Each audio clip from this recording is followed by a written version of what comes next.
Hey everyone, welcome to this segment of Virtual Pen Voice. Like many news programs, we're needing to take our conversations to our homes and do them virtually. So that's not stopped us here at Pen Voice through Peninsula Television. Today you'll see me live through my home office in Redwood City.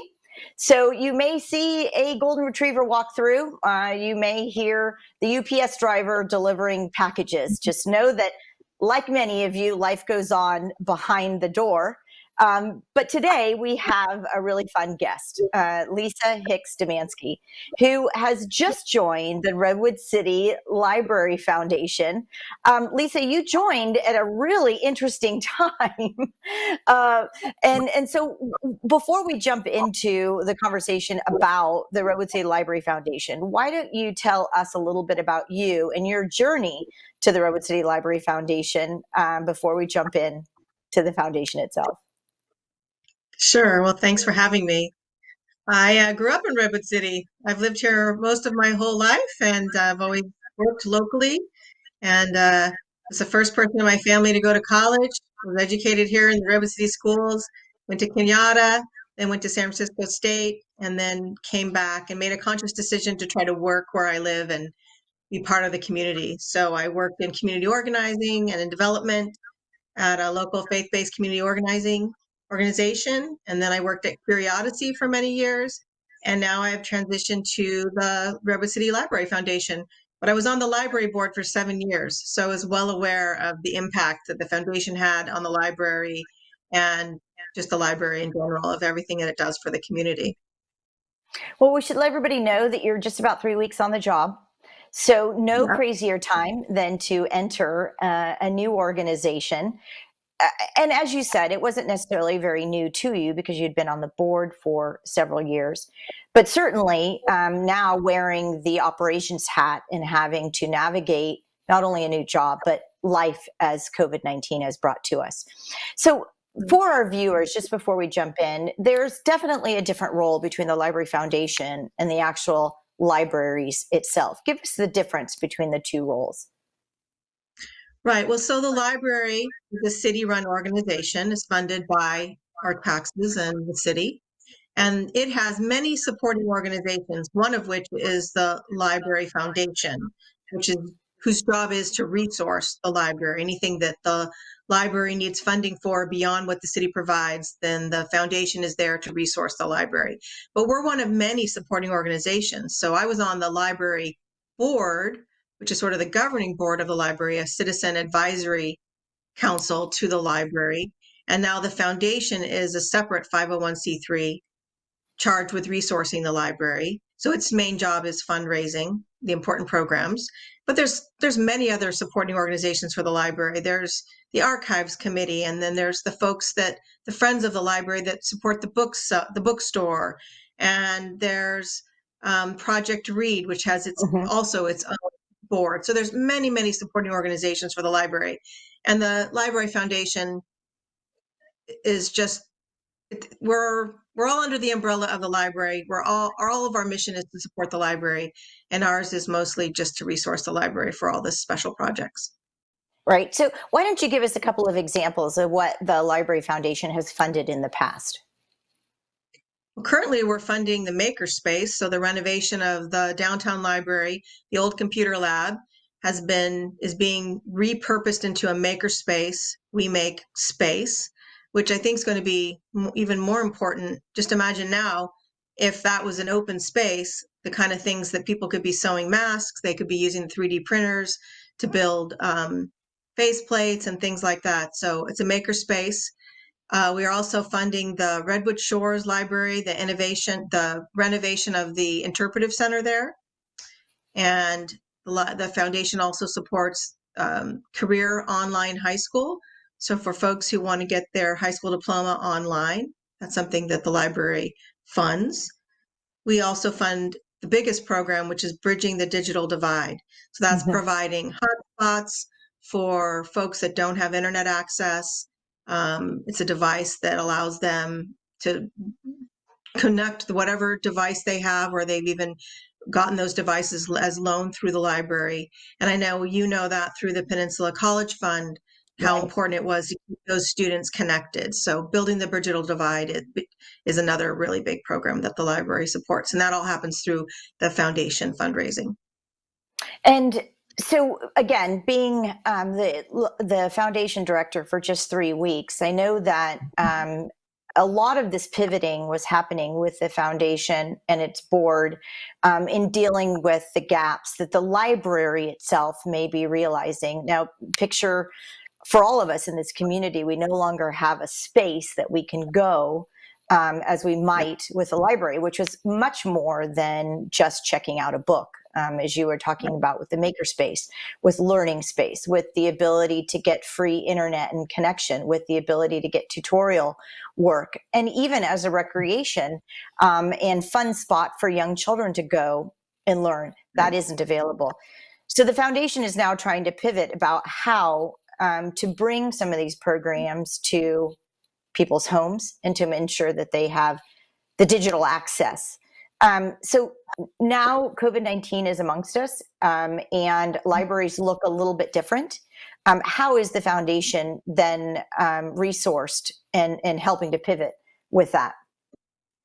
Well, I think we're going to take our cues from the library director and from the library itself, and they're going to have to really re-examine what is their new reality going to look like. For instance, Right. I don't think they're going to get 1,000 kids in there for kindergarten anytime soon, which is normally how the library would provide programming and people would come to the library, and that's all going to change. And so I think the foundation is going to have to be very flexible and looking at how to respond to the library and how to help them pivot. So if they decide that the makerspace may be on hold for a little while because they can't get in there to do the construction, perhaps we will pivot resources from to more resources for bridging the digital divide. Wherever the community is feeling the most need, I think the foundation will work with our funders who've provided support, grants, and individual funders, and have a conversation with them and see if they'll help us pivot those funds to where the most need is.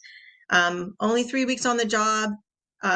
Not even sure we know yet. I mean, the library will really set that direction, and I think it'll be the role of the foundation to follow and to just resource them where they think the need is the most great.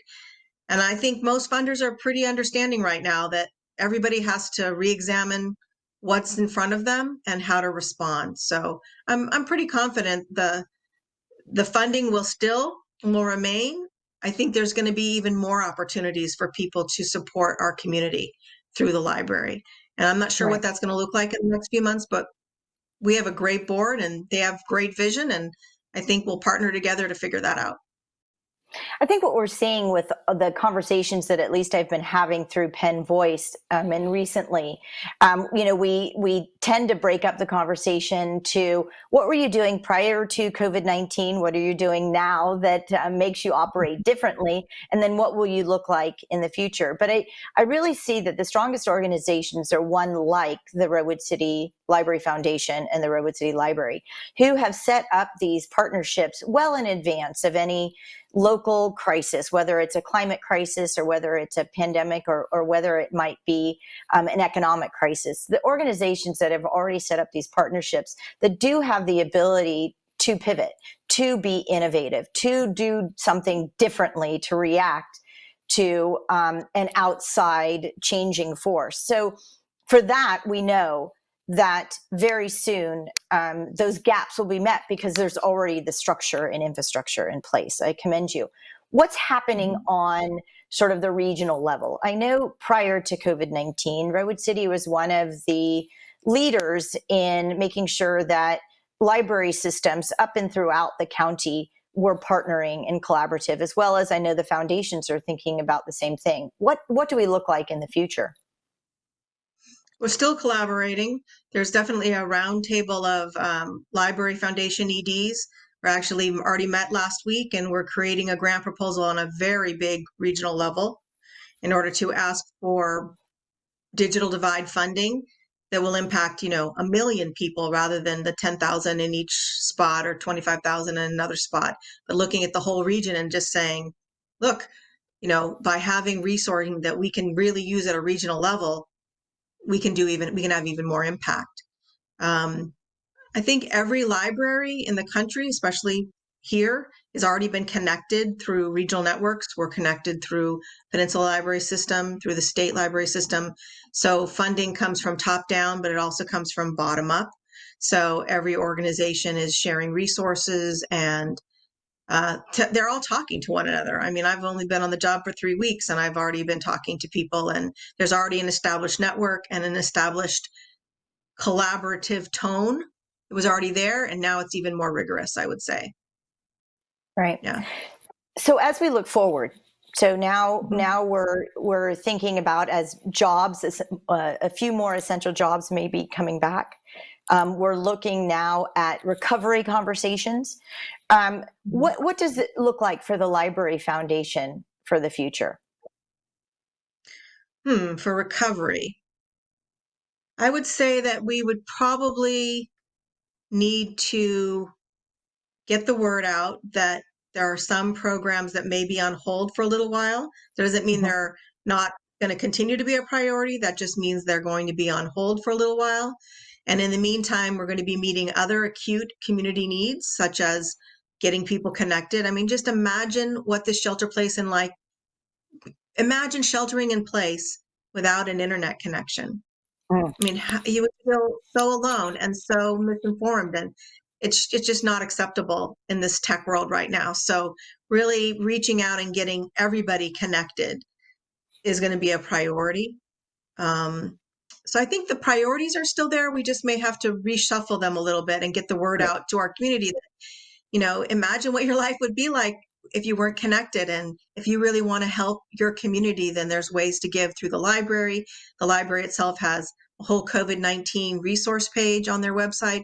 The foundation has our website lists the kind of initiatives that we're funding and how you can help. So I think it's getting the word out about none of these needs have gone away. They just might have shifted a little bit, and how people can help. Right. So we have just about a minute, Lisa. I want to make sure that you've been able to talk about whatever it is that you want to make sure that our viewers have access to, or just are reminded of, or a resource that they need to make sure that they're checking out. I guess I'd say thank you for supporting the libraries, because there's a huge community support already in our community for our libraries. We have a great library system. It's doing a great job. It's it's going to need even more help now. We don't really know what's coming up. I think the libraries are still scrambling to figure out how are they going to serve the population without people coming into the library, or if they are Mhm. coming in, much fewer people at a time. So I think the library will continue to serve, and our job will be to help support them be the best that they can be, given Right. what the reality is at the moment, really. And Right. continue to share with the community the success stories and the impact that the library has on a daily basis. Well, Lisa, I really want to say thank you so much to you as a new executive director to the Library Foundation, working with a great Redwood City Library system. It's Right. just another example of community coming together to pivot, to meet need, to understand what the need is, and to react and to deliver. So I thank you very much for being part of this really important network of resources. And we hope to have you back on soon, when we can sort of talk about what our future is and how we have really impacted this digital divide. I appreciate it very much. All Thank right, you. viewers, we'll see all of you next time on Penn Voice. We may be in my home office, or we may be back in the studio. We take it day by day.